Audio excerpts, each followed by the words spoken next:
What's going on, Knicks fans? Welcome to another episode of Knicks Latest. I am Josh Rodriguez. We're going to bring you rumors, headlines, all that good stuff related to our favorite team, the New York Knicks, headed into what I think is the most anticipated Knicks season since the 90s, a season in which our team can finally win the NBA championship. So make sure you subscribe.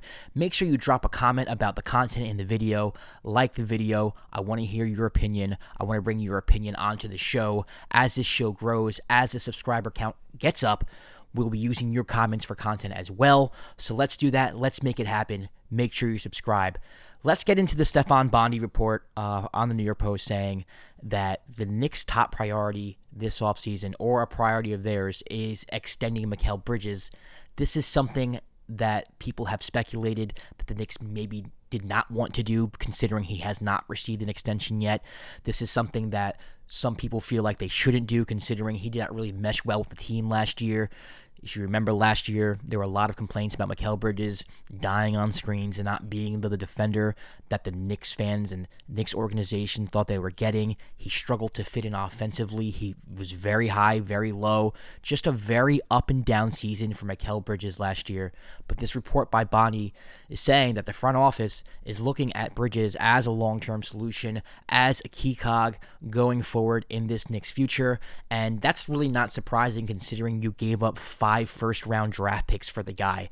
If you invest that much into a player, I think you're going to want to keep him around for a pretty long time. It's not like the first season when Mikal was a disaster. He had moments throughout the season. He was huge in the fourth quarter throughout the series against the Boston Celtics, a series in which the Knicks were heavy underdogs, and they won that series in 6 games in large part due to Mikal Bridges and his clutch play down the stretch, both offensively and defensively. So you saw the vision was there.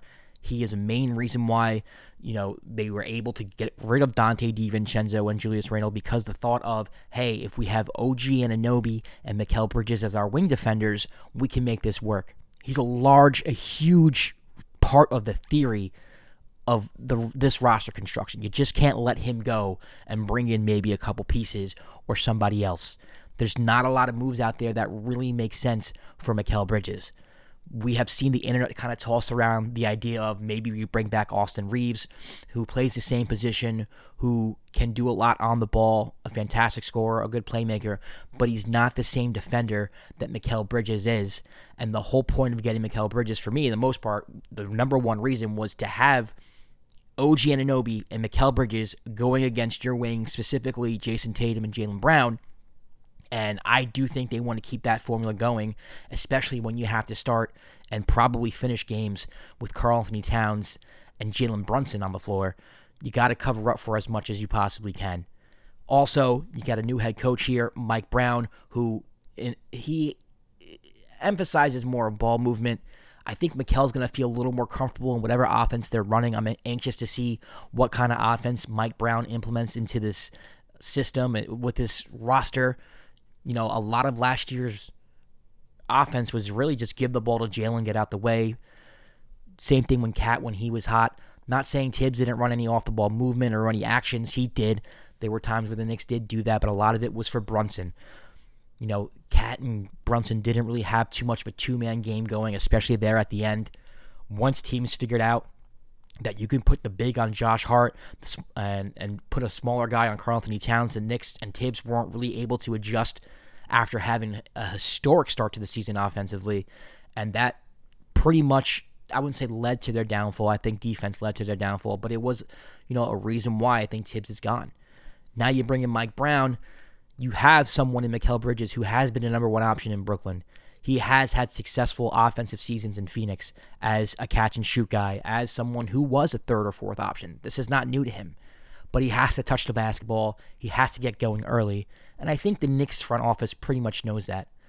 I think they know that last year was more of an aberration than it was the norm for Mikal Bridges. I would be willing to see where this goes to start the season. I don't think I would extend Mikal Bridges to start the season. I think I would wait a little bit to make sure that he feels comfortable with Mike Brown, to make sure that he's being utilized correctly underneath Mike Brown, and to make sure he is on track to becoming or has become the player that we thought we traded for. Because last year there were flashes. There was a lot of disappointment from Knicks fans with Mikal Bridges, but even the most pessimistic Knicks fan, when talking about Mikal Bridges, will have to admit that there were flashes of the player that we traded for, especially in the Boston series. He was a huge reason why the Knicks got past Boston. So I'm down for this. I think this is a good move for the Knicks, especially when you think about who else they could trade for to come into his spot, take his spot, and play the role that we need him to play. We don't need somebody to be, a number one option, a number two option. The Knicks need somebody who can play perimeter defense, who can play point of attack defense, get over pick and rolls, be a pest, on drop coverage, be a pest off of screens. That's what Mikal does. That's when he's at his best, that's what he does. And I really do feel like that player's still there. I don't think there's any reason for a drop-off. I know he plays every game all the time. But I just do think maybe last year had to do with a little bit of coaching, a little bit of being uncomfortable in a new system, in a new environment. And I think going into this year, I think we're going to see a different Mikal Bridges. I think we're going to see a better Mikal Bridges. And I do think the front office thinks the same thing. I don't know why you would think otherwise. I think last year was more of an aberration. And I'm talking about it like if he didn't have a bad year. He doesn't have the year that we thought he would have. Now, with that said, if the Knicks are going to extend Mikal Bridges, I wouldn't say it's looking likely, but there's a bigger question mark surrounding what happens with Mitchell Robinson now. Because extending Mitchell Robinson is going to cost you at least $85 million, $90 million, which would bring the Knicks over the second apron. I don't know if the Knicks see Mitchell Robinson as a long-term solution, given his injury history.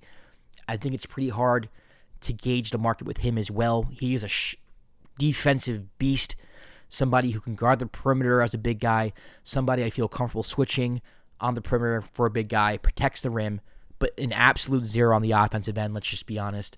So he would have to go to a team that specifically needs that type of player.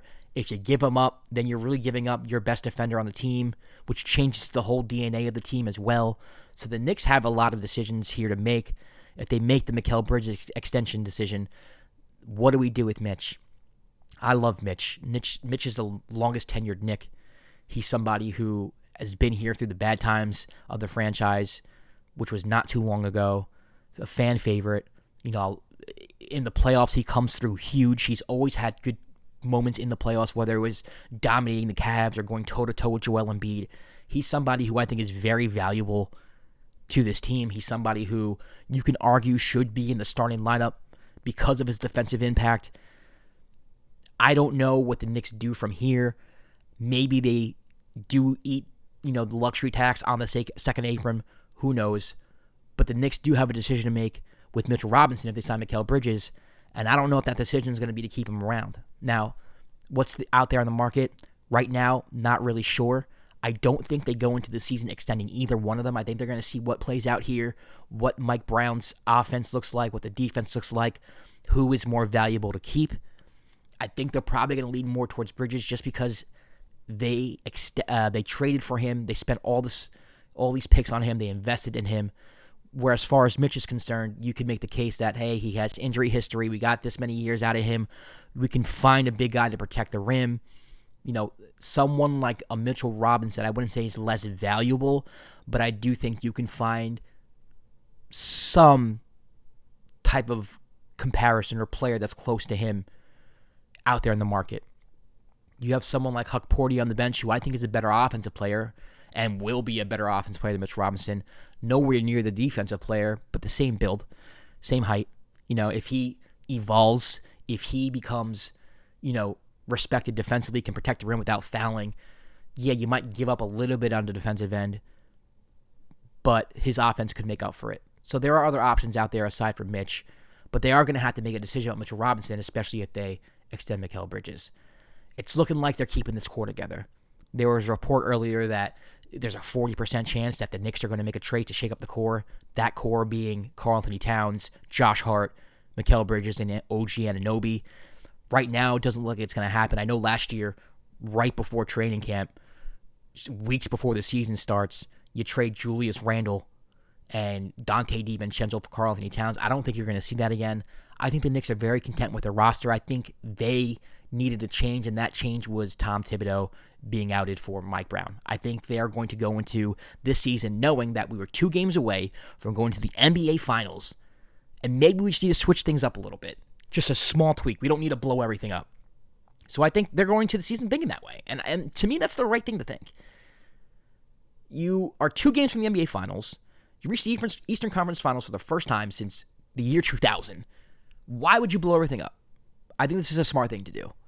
And I'm with it. I support the front office in this decision. But I do think they still have decisions to make, but I don't think they want to make those decisions until they actually see the product on the floor with the new head coach. Makes a lot of sense.